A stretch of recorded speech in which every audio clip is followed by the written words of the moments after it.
Oke, halo, nama aku Bibit. Aku mahasiswa di Magister Psikologi di Universitas Mercu Buana.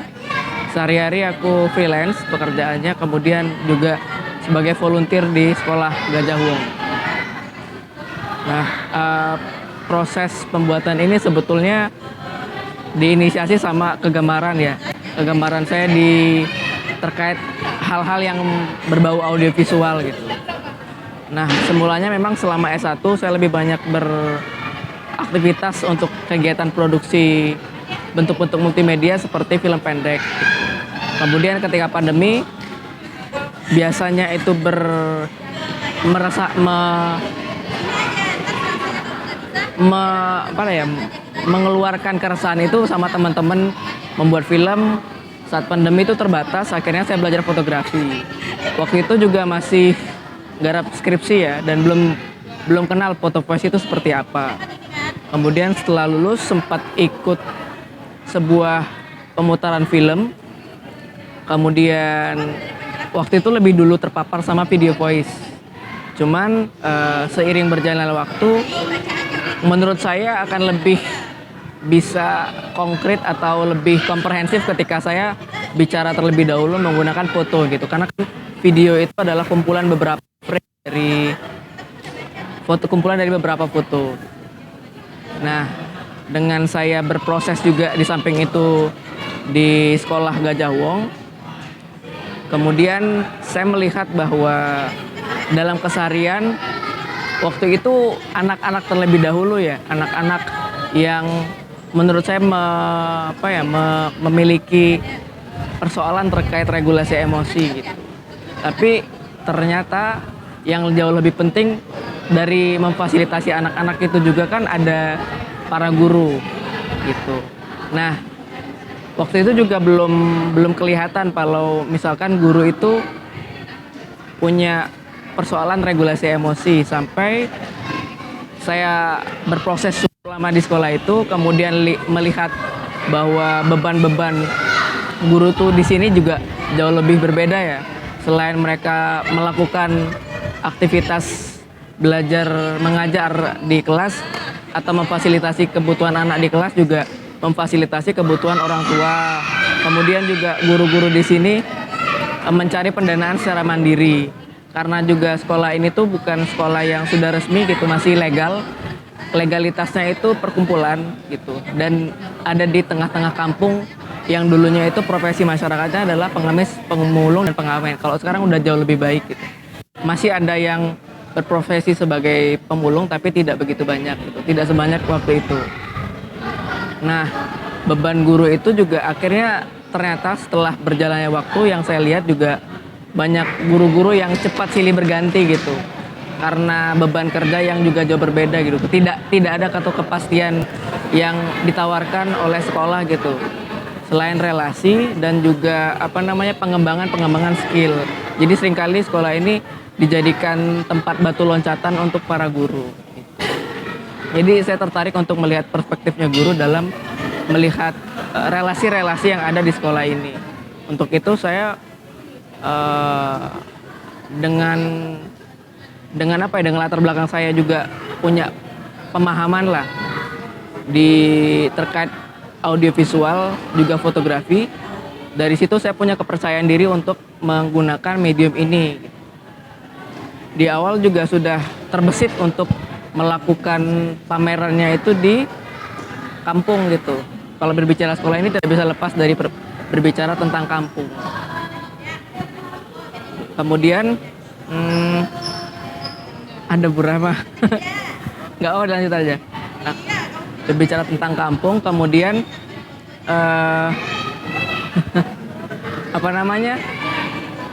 akhirnya ya foto voice di sini juga punya tawaran yang menarik karena aksesnya. Izin.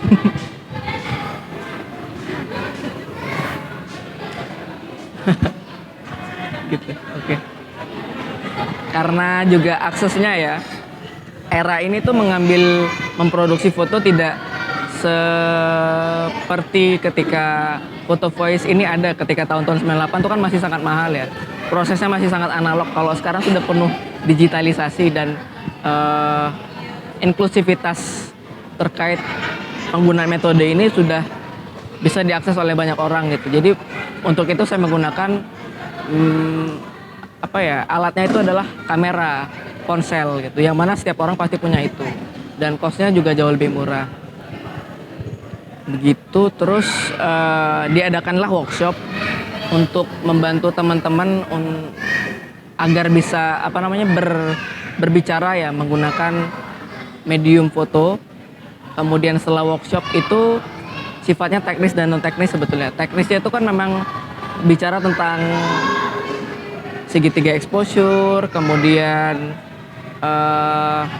framing dan lain sebagainya. Bagaimana itu bisa digunakan untuk berbicara gitu. Itu setelah workshop tadi ada aktivitas catatan baik itu sifatnya naratif dan juga pengambilan gambar setiap harinya oleh teman-teman guru, supaya juga bisa melihat ya bagaimana relasi-relasi mereka dalam keseharian gitu, termasuk terkait regulasi emosinya. Terus setelah itu prosesnya adalah pemilihan karya. Tentunya hal ini tidak hanya satu arah dari saya sebagai peneliti, tapi kolaboratif dan partisipatif, dan itu kunci dari Foto Voice itu sendiri.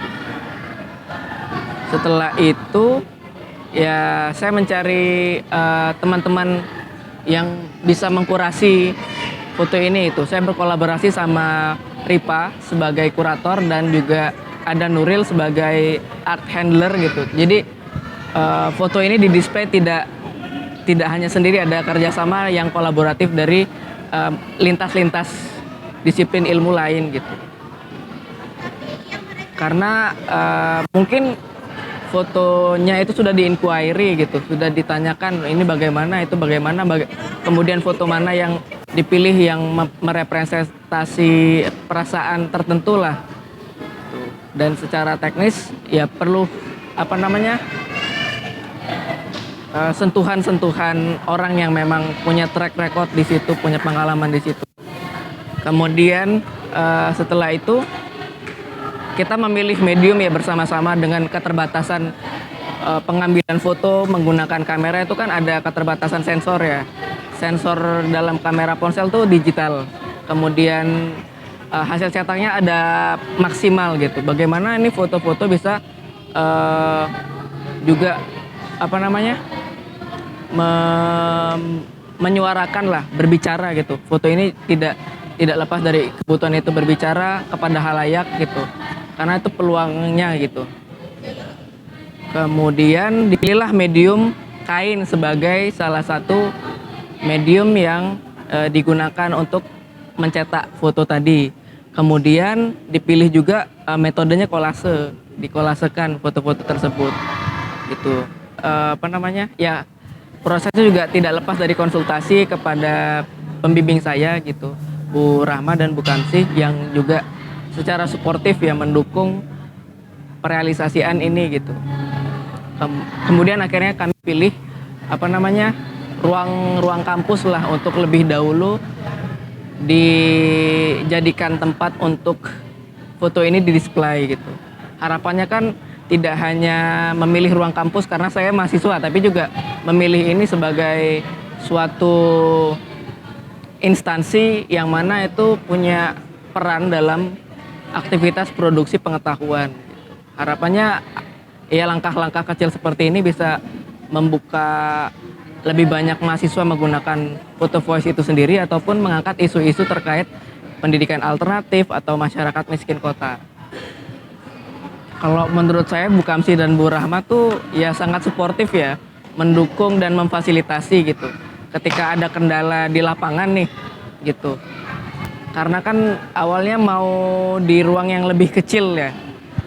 Kemudian Bu Kamsi dan Bu Rahmat kita bersinergi untuk bagaimana nih kebutuhannya bisa nggak dapat ruang yang lebih besar gitu. Kemudian mereka bisa mengkomunikasikan kepada pihak-pihak kampus untuk ya, saya juga berusaha untuk meyakinkan ya kalau ini safe kok waktu pendisplayannya gitu.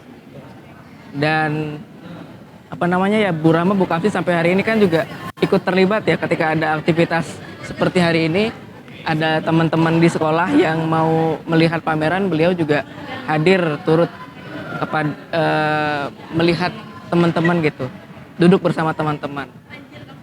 Kemudian sama Bu Rahma itu juga, sama Bu Kamsi juga, kita lagi berupaya untuk nulis beberapa artikel, baik itu terkait regulasi emosi guru di bentuk sekolah yang inklusif. Kemudian juga sekarang lagi ada proses untuk membuat artikel terkait sekolah berbasis komunitas. Di metodologi penelitian kualitatif itu metode photo voice untuk eksplorasi regulasi emosi guru di sekolah inklusi. Nah, kalau di ini tuh metode photo voice untuk eksplorasi regulasi emosi guru di sekolah berbasis komunitas masyarakat prasejahtera.